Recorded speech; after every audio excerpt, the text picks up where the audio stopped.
সফল ভবিষ্যৎ বলতে কি বোঝায়? রাষ্ট্রের ভবিষ্যতের সঙ্গে কিভাবে আমাদের ভবিষ্যৎ জড়িত থাকে? ভবিষ্যৎ হলো অত্যন্ত আগ্রহজনক এক বিষয়।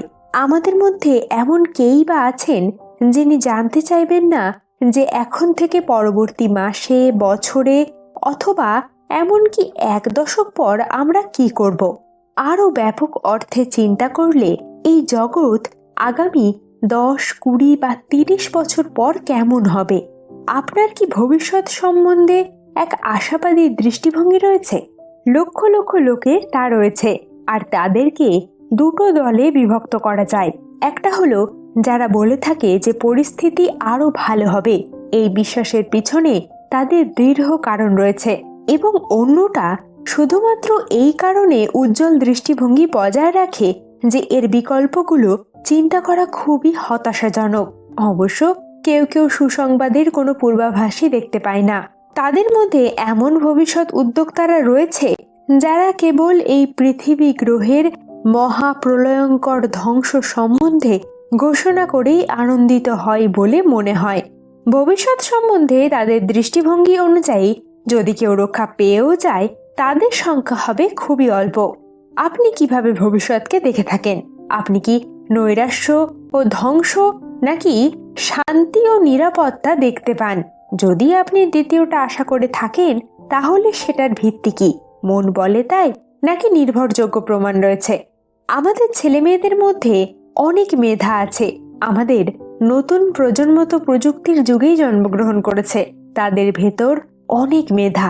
তাদের সেই সুপ্ত মেধাগুলো অন্বেষণ করতে হবে এবং সেটাই আগামী দিনের বাংলাদেশকে উন্নত করার কাজে ব্যবহার করতে হবে। সেদিকে বিশেষ দৃষ্টি রেখেই আমরা বিভিন্ন পদক্ষেপ নিই। আমরা বিজ্ঞান শিক্ষা, কারিগরি গবেষণা, স্বাস্থ্যের উপর গবেষণা, কৃষির উপর গবেষণা, বিভিন্ন বিষয়ের গবেষণার উপর সবসময় বেশি গুরুত্ব দিয়ে থাকি। আসলে গবেষণাই পারে আমাদের পথ দেখাতে। একমাত্র স্বনির্ভর সমন্বিত প্রতিষ্ঠানই নাগরিকের শিক্ষা, স্বাস্থ্য, ব্যবসা, বিচার ব্যবস্থা সহ সবকিছুতেই অধিকার এবং সুষম সুযোগ নিশ্চিত করতে পারে, যার ফলে অসম প্রতিযোগিতার মাধ্যমে শুধু কিছু এলিটের হাতে সম্পদ পুঞ্জীভূত হতে পারে না, বা নাগরিক অধিকার নির্দিষ্ট কিছু এলিটের ইচ্ছায় কুক্ষিগত হয় না। এতে দীর্ঘ মেয়াদে হলেও অর্থনীতিতে একটি সমতা তৈরি হয়, কিংবা মানুষের জীবনযাত্রার মান উন্নয়ন ঘটে। জনগণের মধ্যে আস্থা তৈরি হতে দীর্ঘস্থায়ী উন্নয়নের নীতির বদলে কিছু গোষ্ঠীকে তুষ্ট করাই সরকারের প্রধান নীতি হয়ে দাঁড়িয়েছে। এর ফলে কি হয়েছে তা আমরা নিয়ত টের পাচ্ছি। প্রবাসী ও পোশাক শ্রমিকের ঘামে রক্তের বিনিময়ে ফুলে ওঠা রিজার্ভ নিত্য নতুন ট্যাক্স বসিয়ে বিদ্যুৎ, জল, গ্যাসের দাম দফায় দফায় বাড়িয়ে রাজস্ব আয় বাড়ানো এবং সঞ্চয়পত্র থেকে অস্বাভাবিক পরিমাণ ঋণ নিয়ে সরকারের খরচ চালানো হচ্ছে। পৃথিবীর সর্বোচ্চ মূল্যে তৈরি কিছু সেতু, রাস্তা ও উড়াল সড়ককেই বলা হচ্ছে উন্নয়ন, কিন্তু জীবনযাত্রায়, নাগরিক সুবিধাতে, চিকিৎসা বা শিক্ষা ব্যবস্থায় ক্রমাগত জনগণকে নাজেহাল হতে হচ্ছে। মিডিয়াকে নিয়ন্ত্রণের মাধ্যমে সেই বাস্তবতাকে লুকিয়ে একটা হীরক রাজার দেশের পরাবাস্তব উন্নয়ন বুদবুদ তৈরি করা হচ্ছে। এই ছলনা থেকে মুক্তি পেতে অর্থনৈতিক সুযোগের সন্ধানে পালানো যুবকদের ঠাঁই হচ্ছে ভূমধ্যসাগরে আর মালয়েশিয়ার গণকবরে। অন্যদিকে প্রতিষ্ঠান সক্ষমতা তৈরির জন্যে রাজনীতিবিদ এবং আমলাদের উপরে সবসময় সিভিল সোসাইটি এবং বৃহত্তর সমাজের চাপ ছিল। কিন্তু কে শোনে কার কথা? উন্নয়ন শব্দটি সাধারণত বিস্তৃতি, অগ্রগতি, প্রগতি এবং প্রবৃদ্ধি অর্থে ব্যবহৃত হয়। বিবর্তন, উত্তরণ, প্রসারণ ও বিকাশ অর্থেও এটি ব্যবহৃত হয়ে থাকে। এর বিপরীত অর্থ হল প্রত্যাবৃত্তি, পশ্চাৎগামিতা, প্রত্যাবর্তন ইত্যাদি। উন্নয়ন শব্দটি বর্তমান সময়ে বহুল ব্যবহৃত ও পরিচিত একটি নাম। বিশেষজ্ঞদের মতে একটি দেশের অর্থনৈতিক প্রবৃদ্ধিকেই উন্নয়ন বলা হয়ে থাকে। এই প্রবৃদ্ধি দেশকে সামনের দিকে এগিয়ে নিয়ে যায়। এটি জাতি রাষ্ট্রকে আধুনিকায়নের দিকে এগিয়ে দেয়। এই প্রবৃদ্ধি জাতীয় আয় ও সঞ্চয়নকে গতিশীল করে তোলে। অন্যদিকে সঞ্চয়, উৎপাদন ও বিনিয়োগের গতিশীলতা নিশ্চিত করে। উন্নয়ন শব্দটি দ্বারা দেশের সুনির্দিষ্ট কোনো একটি বিষয়ের উন্নতিকে নির্দেশ করে না। দেশের আর্থসামাজিক ও সামষ্টিক গতিশীলতাকে উন্নয়ন বলা হয়। বিশিষ্ট অর্থনীতিবিদ অ্যাডাম স্মিথ বলেন, দেশের ধনিক শ্রেণীর পাশাপাশি প্রান্তিক জনগোষ্ঠীর সার্বিক পুঁজির সঞ্চয়নকে জাতীয় উন্নয়ন বলা হয়।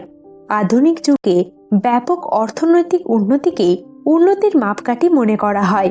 পল স্টিটিন বলেন, যখন একটি দেশের সকল মানুষের মৌলিক চাহিদা পূরণ হবে তখনই কেবল তাকে অর্থনৈতিক প্রবৃদ্ধি বলা যাবে। সাধারণত যেসব দেশের অর্থনীতি মজবুত ভিত্তির উপর রচিত হয়, টেকসই সামাজিক উন্নয়নের পথ প্রশস্ত হয়, স্থবিরতা কাটিয়ে উন্নতির সূচক ক্রমান্বয়ে ঊর্ধ্বমুখী হয়, সেসব দেশকে উন্নয়নশীল দেশ বলা হয়।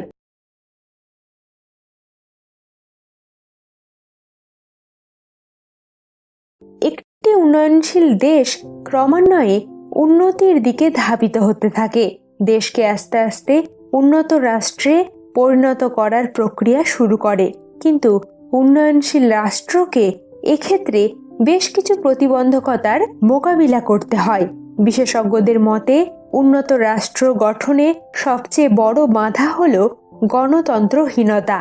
কোনো দেশে যখন সুষ্ঠু গণতন্ত্র চর্চা ব্যাহত হয়, যদি গণতন্ত্রের জায়গায় সেখানে একনায়কতন্ত্র স্থান পায় এবং এ অবস্থা থেকে রাষ্ট্র বেরিয়ে আসতে আন্তরিক না হয়, তাহলে সেই রাষ্ট্রটি আর উন্নত রাষ্ট্র হতে পারে না।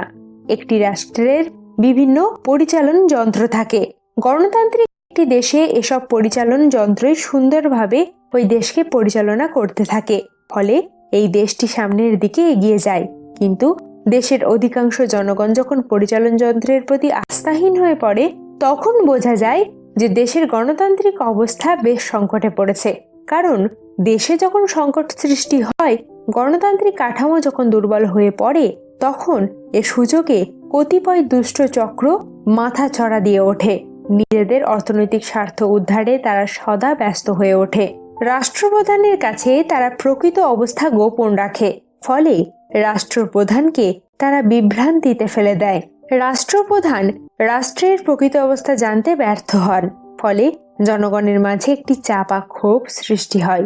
উন্নত রাষ্ট্র গঠনে আরেকটি বড় বাধা হলো রাজনৈতিক স্বার্থপরতা। দেশের রাজনীতি যখন জনগণের কল্যাণে পরিচালিত না হয়ে নিজের কল্যাণে ব্যবহৃত হয়, সেটাকে রাজনৈতিক স্বার্থপরতা বলে। কারণ রাজনীতিতে তখন মারাত্মকভাবে স্বার্থপরতা জড়িয়ে পড়ে। এসব দেশে রাজনীতিতে আগমন করেই একজন রাজনৈতিক টাকাওয়ালা প্রভাবশালীতে রূপান্তরিত হন। দেশের রাজনৈতিক বিভিন্ন পদ পদবিতে অর্থ বাণিজ্য জড়িয়ে পড়ে। ইউনিয়ন পরিষদের চেয়ারম্যান প্রার্থিতা পদটি তখন টাকায় বিক্রি হয়। স্থানীয় ও জাতীয় পদে নির্বাচন করতে দলের কেন্দ্রীয় নেতাদের লাখ লাখ কোটি কোটি টাকা ঘুষ প্রদান করতে হয়। রাজনৈতিক বিভিন্ন পদ পদবি তখন টাকার বিনিময়ে ক্রয় বিক্রয় হয়, অর্থাৎ এ দলীয় পদ পদবি বাণিজ্যিক পদে রূপান্তরিত হয়ে যায়। আধুনিক বিশ্বের যুক্তরাষ্ট্র, যুক্তরাজ্য, কানাডা, জার্মানি, ফ্রান্স, জাপান ইত্যাদি দেশকে সর্বাধুনিক উন্নত রাষ্ট্র বলা হয়ে থাকে। এসব রাষ্ট্র অর্থনৈতিক উন্নয়নে সর্বাধুনিক উন্নত প্রযুক্তি আবিষ্কৃত করেছে, নব উদ্ভাদিত সর্বাধুনিক কৌশল অবলম্বন করেছে, সামাজিক উন্নয়নের মাধ্যমে জীবনযাত্রার মানোন্নয়ন করতে সক্ষম হয়েছে।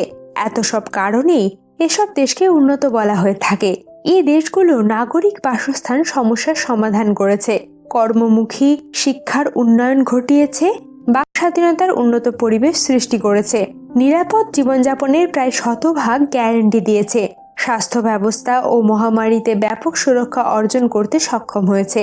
এইসব দেশের কর্তা ব্যক্তিরা মহামারীর মাঝে শুধু নিজেরাই ঘরে বসে সুরক্ষিত থাকেন না, জনগণকেও ঘরে বসিয়ে সুরক্ষা দিতে ব্যবস্থা গ্রহণ করিয়েছে।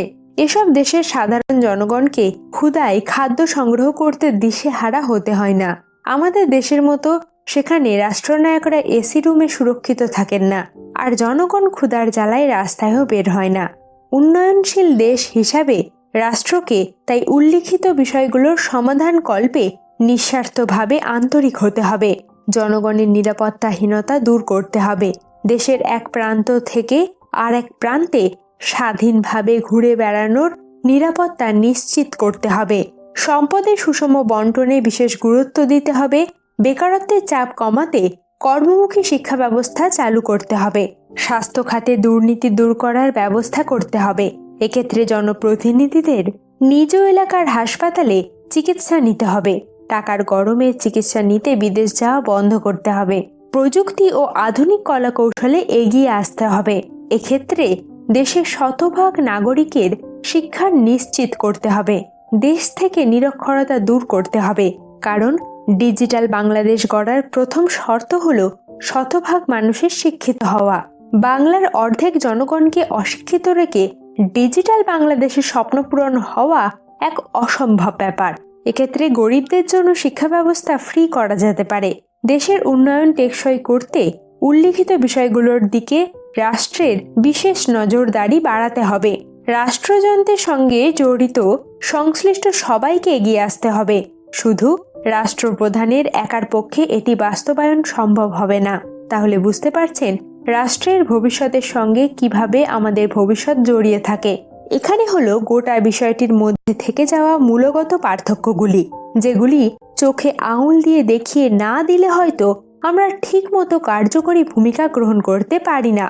এখন চলুন তাহলে চলে যাওয়া যাক আমাদের পরবর্তী আলোচনার দিকে। আমাদের পরবর্তী আলোচনাটি হলো শিক্ষাগত যোগ্যতা ও শিক্ষার প্রয়োজনীয়তার বিষয়টিকে নিয়ে। নিজেকে প্রশিক্ষিত করে তোলার মধ্যেও কি কোথাও কোনো বিশিষ্টতা রয়েছে? এর দ্বারাই কি আপনি নিজেকে সফলতার জায়গায় উপনীত হতে দেখতে পারবেন? আসুন তাহলে এই বিষয়গুলিকে নিয়ে এবারের আলোচনায় প্রবেশ করা যাক।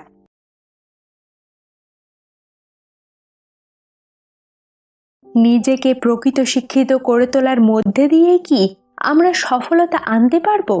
কিভাবে নিজের সঙ্গে শিক্ষার এক পারস্পরিক সম্পর্ক তৈরি করব আমরা? শিক্ষাই সব শক্তির মূল। এই প্রবাদ বাক্যটি 400 বছরের পুরনো। ইংরেজ দার্শনিক ফ্রান্সিস বেকন কথাটি বলেছিলেন এবং তিনি তার যথার্থ ব্যাখ্যাও দিয়েছিলেন।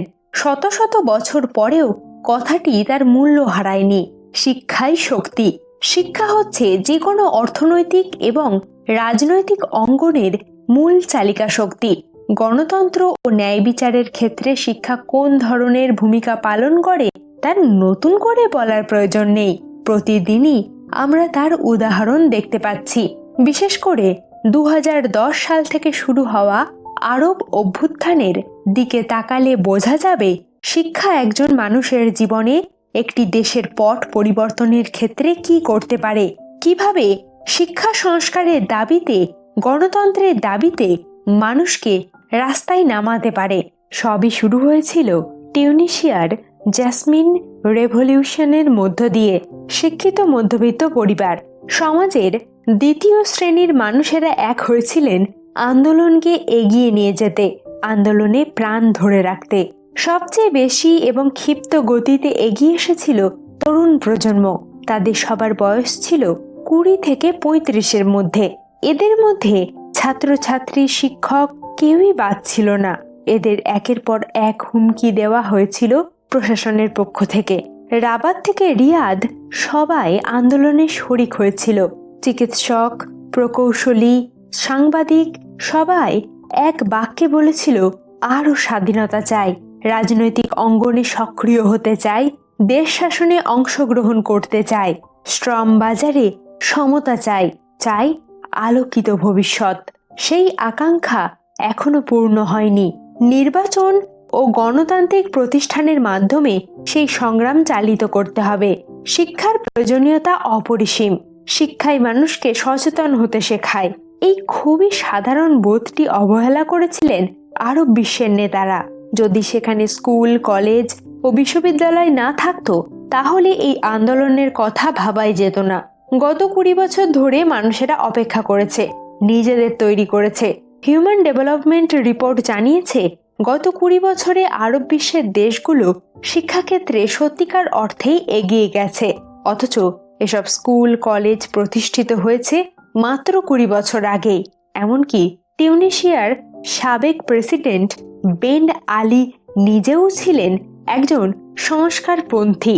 দেশটিতে মানুষেরা শিক্ষার আলোয় আলোকিত হচ্ছে, কিন্তু সেই শিক্ষা কাজে লাগানোর কোনো সুযোগ ছিল না। কয়েকটি গোষ্ঠীর হাতে ছিল ক্ষমতা, তারাই নিয়ন্ত্রণ করত সবকিছু। আর ঠিক এই কারণেই এই দেশের বেকারত্ব ছিল প্রায় 40%। শিক্ষা ব্যতীত কোনো ধরনের অগ্রগতি সম্ভব নয়। এই সহজ সত্য বাক্যটি আন্তর্জাতিক সম্প্রদায় অনেক আগেই জেনেছে এবং সে অনুযায়ী নিজেদের দেশকে এগিয়ে নিয়ে গেছে। উন্নত দেশের রাজনৈতিক অঙ্গনে সাধারণ মানুষের প্রবেশাধিকার রয়েছে সক্রিয়ভাবে অংশগ্রহণ করার। দেশের রাজনৈতিক সিদ্ধান্তকে তারা প্রশ্নও করতে পারে। রয়েছে জবাবদিহিতার ব্যবস্থা। জাতিসংঘের মিলেনিয়াম উন্নয়ন লক্ষ্যমাত্রার একটি হলো বিশ্বের প্রতিটি মানুষের জন্য অন্ততপক্ষে প্রাথমিক শিক্ষা নিশ্চিত করা। অগ্রগতি হচ্ছে। মিলেনিয়ামের লক্ষ্যমাত্রা অনুযায়ী হাতে নেওয়া হয়েছে প্রকল্প। বিভিন্ন দেশ সে অনুযায়ী কাজও করছে, তবে খুব ধীরে। 1999 সাল থেকে 2009 সাল পর্যন্ত সারা বিশ্বে প্রাথমিক বিদ্যালয়ে পড়ুয়াদের সংখ্যা 7% থেকে 89% এসে পৌঁছেছে। এশিয়া এবং আফ্রিকাতে 2015 সালের মধ্যে যে লক্ষ্যমাত্রা অর্জনের প্রতিজ্ঞা নেওয়া হয়েছিল তা পূরণ করা হয়তো সম্ভব হবে না। যেসব দেশ উন্নত সেসব দেশে মাত্র 100 জন শিশুর মধ্যে মাত্র 87 জন শিশু নিয়মিত স্কুলে যাচ্ছে এবং তারা স্কুলের পাঠ শেষ করছে। দরিদ্র দেশগুলোতে প্রতি 10টি শিশুর মধ্যে 4 জন স্কুলে যাওয়া বন্ধ করে দেয়। গ্রাম এবং যুদ্ধ বিধ্বস্ত দেশগুলোর শিশুদের জন্য শিক্ষা আরো বেশি দুরূহ। সোশ্যাল গুড হিসাবে শিক্ষার মূল্য যে প্রচুর, অর্থাৎ ব্যক্তি শিক্ষিত হলে যে কেবল ব্যক্তির উন্নতির সম্ভাবনাই বাড়ে না, সমাজের সামগ্রিক উন্নতির পথও প্রশস্ত হয়, সেটা তো কার্যত সর্বত্র এবং সর্বদাই দেখা গেছে। তা সত্ত্বেও জনশিক্ষার প্রশ্নে আমাদের শিক্ষিত এগিয়ে থাকা নাগরিক সমাজে এতটা ঔদাসীন্য কেন? এর পিছনে অসাম্যের কেবল আর্থিক অসাম্য নয়, বৃহত্তর অর্থে সামাজিক অসাম্যের একটা বড়সড় ভূমিকা আছে বলে মনে হয়। কিন্তু এই ঔদাসীন্যের পরিণাম তো ক্রমশই ভয়ঙ্কর হয়ে উঠছে এবং সমাজের বিভিন্ন স্তরে তার চাপটা উত্তরোত্তর বাড়ছে। সাধারণভাবে যাদের মধ্যবিত্ত বলা হয় তাদের একটা বড় অংশের পক্ষেও সন্তানের ঠিকঠাক শিক্ষার খরচ মেটানো কঠিন বা দুঃসাধ্য হয়ে পড়ছে। অতিমারির সময় অনেকেই বেসরকারি স্কুল ছাড়িয়ে সরকারি স্কুলে ছেলে মেয়েকে ভর্তি করেছেন। তাদের মধ্যে মধ্যবিত্তদের অনুপাত সম্ভবত খুব কম হবে না। তাছাড়া আর্থিক অসাম্য যে চেহারা নিচ্ছে তাতে মধ্যবিত্তের স্তর থেকে বহু পরিবার যে নিচে নামতে বাধ্য হচ্ছে সেটাও মনে হয় স্পষ্ট।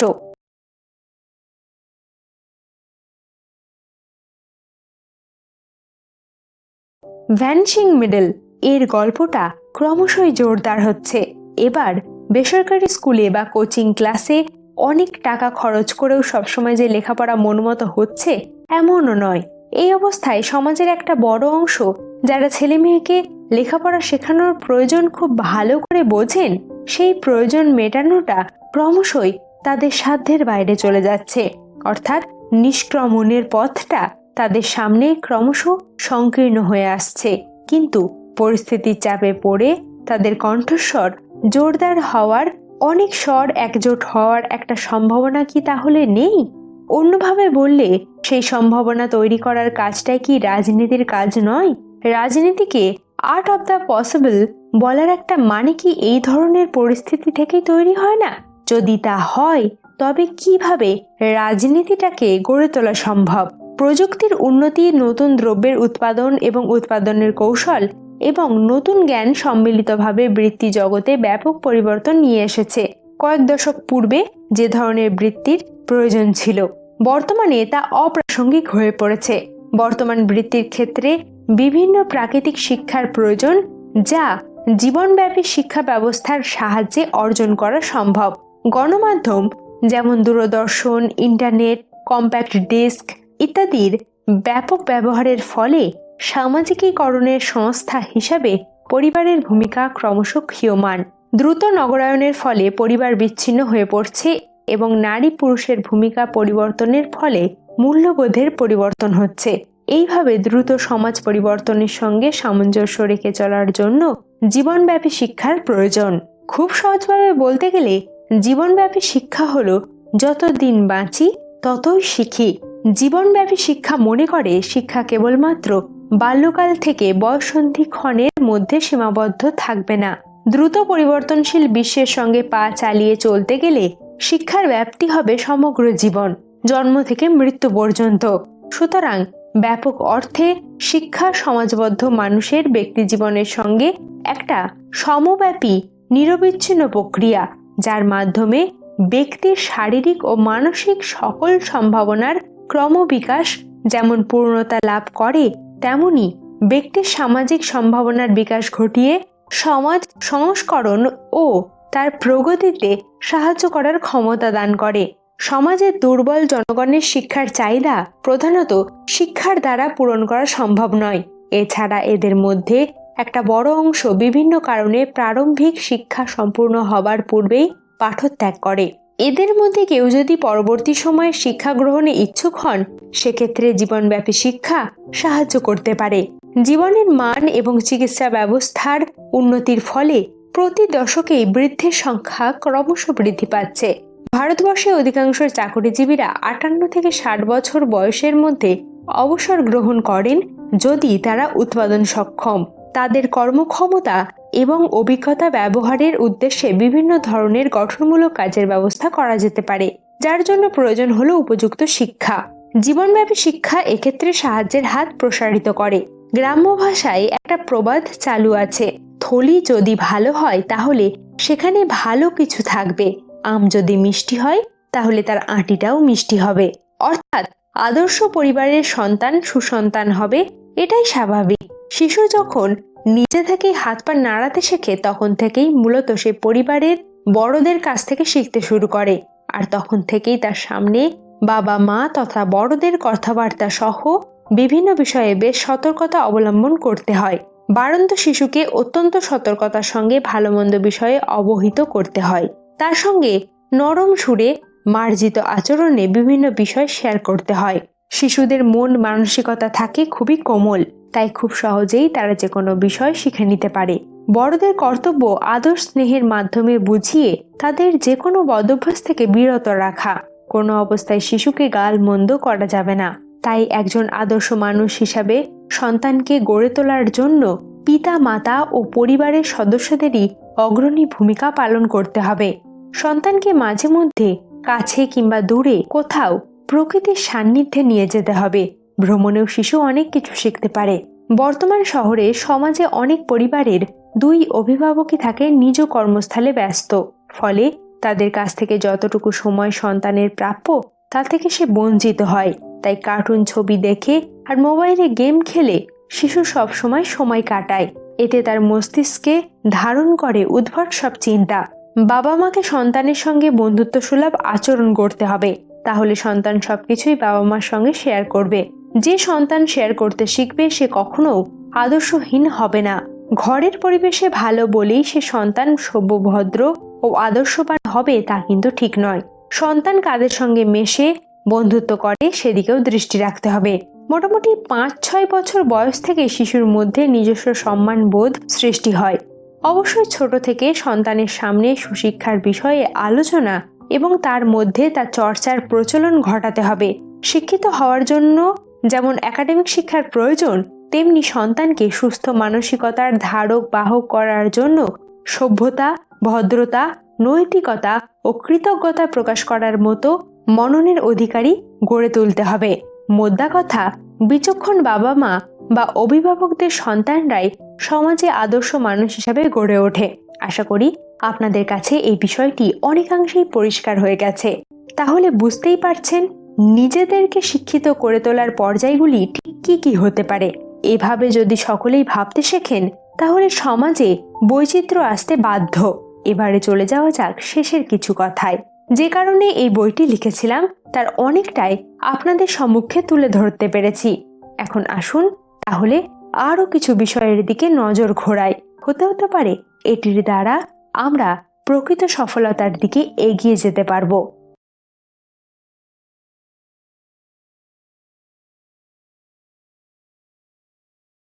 মানুষ হলো সমাজবদ্ধ জীব।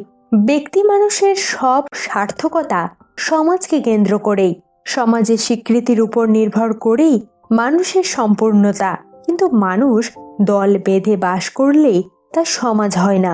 প্রত্যেক মানুষ একে অপরের কল্যাণের কথা ভেবে সাধ্যমতো সাহায্যের হাত বাড়িয়ে দিয়ে নিয়ম ও শৃঙ্খলার অদৃশ্য বন্ধনে আবদ্ধ হয়ে বাস করলে সেই জনগোষ্ঠীকে সমাজ বলে। এই সমাজকে বাঁচিয়ে রাখা এবং এগিয়ে নিয়ে যাওয়া ব্যক্তি মানুষের অন্যতম দায়বদ্ধতা। এক সমাজে ধনী, গরিব, সহায়, সম্বলহীন নানা রকম মানুষের বাস। শিক্ষিত, অশিক্ষিত সবাইকে নিয়ে সমাজ। সমাজে পিছিয়ে পড়া মানুষদের সাহায্যের হাত বাড়িয়ে দেওয়াই হলো সমাজসেবা। কিন্তু কেমন আছেন পাশের বাড়ির মানুষটি? এমন প্রশ্ন করার মতো সময়ও আমাদের নেই। ক্রমেই আমরা যান্ত্রিক হয়ে যাচ্ছি। এতে সমাজের উপর নেতিবাচক প্রভাব পড়ছে। তাই আমাদের চিন্তার পরিবর্তন জরুরি। আমাদের সমাজের দিকে তাকালে প্রতিনিয়ত আমরা দেখতে পাই বিভিন্ন ধরনের বৈষম্য, যা অতি দুঃখের হলেও সত্য। আজকের আধুনিক বিশ্বের ছোঁয়া সত্ত্বেও আমরা সেকেলে সমাজ ব্যবস্থা হতে বেরিয়ে আসতে পারিনি। প্রাচীন সমাজ ব্যবস্থার কুসংস্কার, বৈষম্য ও অবমূল্যায়ন আমাদের কুঁড়ে কুঁড়ে খাচ্ছে। শ্রেণী বৈষম্যের দিকে তাকালে দেখা যায় সমাজের একটি গরিব লোক শিক্ষিত, মেধাবী ও নেতৃত্ব দেওয়ার মতো যোগ্যতা রাখলেও আমাদের ধনতান্ত্রিক সমাজ ব্যবস্থা এই লোককে সুযোগ না দিয়ে তাকে অবমূল্যায়ন করে পেছনে ফেলে রাখে, যা আমাদের জাতিকে অন্ধকারে ঠেলে দেয়। পক্ষান্তরে একজন সম্পদশালী ব্যক্তি মেধা ও নেতৃত্বের যোগ্যতা না থাকা সত্ত্বেও সমাজ তাকে নেতৃত্বের ভার দেয়, যা আমাদের সমাজ ব্যবস্থার জন্য হুমকি স্বরূপ। এই সমাজ নিয়ে আমাদেরই ভাবতে হবে, স্বপ্ন দেখতে হবে সমাজ নিয়ে। একটি সমাজে ধনী গরিব নির্বিশেষে সব রকম মানুষের বাস। যাদের আর্থিক অবস্থা ভালো তারা সব রকম সুযোগ সুবিধা ভোগ করতে পারে। কিন্তু সমাজে যারা গরিব, সহায়, সম্বলহীন তারা ভাগ্যের দোহাই দিয়ে দুঃখ কষ্টের কঠিন জীবনকেই মেনে নিতে বাধ্য হয়। স্বার্থকেন্দ্রিক বেঁচে থাকার মধ্যে কোনো সুখ নেই। এতে নিজেকে ও নিজের পরিবারকে ঘিরে আত্মকেন্দ্রিকতার এক সংকীর্ণ গণ্ডি গড়ে ওঠে। প্রকৃত সুখ রয়েছে সমাজের জন্য, দেশের জন্য নিঃস্বার্থভাবে কিছু করে বাঁচার মধ্যে। একজন মানুষ সঠিক শিক্ষা গ্রহণ না করলে তার প্রভাব সমাজের উপর পড়ে। সে কারণে আমাদের সঠিক শিক্ষা গ্রহণ করতে হবে। একটি কথা মনে রাখা ভালো, সমাজ নিয়ে ভাবনার বয়স লাগে না, প্রয়োজন চিন্তা ও মানসিকতা। শুধু নিজেকে নিয়েই ব্যস্ত থাকলে সমাজের কোনো পরিবর্তন আসবে না। ভাবতে হবে চারপাশের মানুষ নিয়ে। পরিবর্তন ছাড়া সমাজকে এগিয়ে নিয়ে যাওয়া সম্ভব নয়।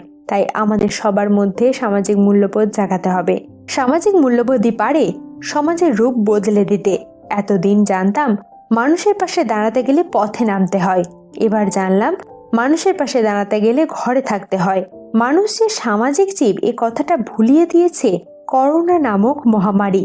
কিন্তু ভারত বাংলাদেশের মতো দেশে, যেখানে সমাজ আর শরীরের মধ্যে একটা অদৃশ্য আত্মিক বন্ধন আছে, সেখানে সামাজিক দূরত্বের ব্যাখ্যা একটি ভিন্ন মাত্রিকে হওয়ার দাবি রাখে। ঘর থেকে বেরিয়ে রোজ কত লোকের সঙ্গে ঝগড়া করব, নীতিবাক্য কপচাবো, মন কষাকষি করব। রোজ রোজ কার এসব ভালো লাগে? বরং নির্ভেজাল ন্যায়পরায়ণ মানুষের জন্য এক উটকো ঝামেলার কারণ হবে। বিশৃঙ্খল লোকই যখন সংখ্যাগরিষ্ঠ, তখন ধরতেই হবে যে এই বিশৃঙ্খলতার সঙ্গে আমরাও প্রযুক্ত। আর এই বিশৃঙ্খল গণকে নিয়েই গণতন্ত্র। ভদ্র কপট মন্দ ভালো নিয়েই তো আমাদের দিনলিপি। এরাই আমাদের যাপন কথার কুশীলব, জীবনের ছন্দ, মনের সায়। এদেরই কেউ রাস্তায় গাড়ি চাপা পড়া মানুষ দেখলে ভিড় করে, পরাপর ভেদ না করে হাসপাতালে নিয়ে যায়। প্রতিবেশীর দোকানে আগুন লাগলে জীবন বাজি রেখে বালতি নিয়ে জল এনে আগুন নিভাতে চায়। গ্রামের কেউ অসুস্থ হলে পালা করে রাত জাগে। করোনা দীর্ঘায়িত হলে এই দয়া, এই সৌধার্য, এই আপনাপন তছনছ হয়ে যাবে। যদিও সময়ের নিয়মেই একদিন সব আবার ঠিক হয়ে যাবে। দেশ নিজের ছন্দে ফিরবে, অর্থনীতির চাকা ঘুরবে আবার, আনন্দে আলিঙ্গনে কল কোলাহলে সমাজ আবার মুখরিত হবে। কিন্তু এও জানি তা কতই না কষ্টসাধ্য হবে। যুদ্ধবিধ্বস্ত রণভূ মাঠে সবুজায়ন যতটা কঠিন, করোনা পরবর্তী সময় তার থেকে কিছুটা কম হবে বলে তো মনে হয় না। আশা করি এই শেষ কয়েকটি বাক্যের মধ্যে দিয়ে আমি আমার দৃষ্টিভঙ্গিকে আপনাদের সকলের সামনে তুলে ধরতে পেরেছি। কিন্তু এত কিছুর পরেও কোথাও না কোথাও সেই অপূর্ণতাটা থেকেই গেছে, সেটিকে আর পূর্ণ করতে পারিনি। মনে হয়েছে সমাজের সঙ্গে থাকার পরেও সমাজেরই একজন হয়ে উঠতে পারিনি। কোনো একটা জায়গা থেকে মানুষ আমাকে সেই গ্রহণযোগ্যতা দেয়নি, হয়তো দেওয়ার প্রয়োজন অনুভব করেনি। কিন্তু আমি জানি আমার এই বইটি আপনাদের কাছে আমার সম্পর্কে এক বিশেষ ধারণা তৈরি করতে সক্ষম হবে। সেটির দ্বারা আপনি সমাজ দর্শনকে নতুন করে চিনতে ও অনুভব করতে পারবেন। সকলে ভালো থাকুন আর ভালোবাসায় থাকুন, এটাই পরিশেষে বলতে চাই। ধন্যবাদ বন্ধুরা।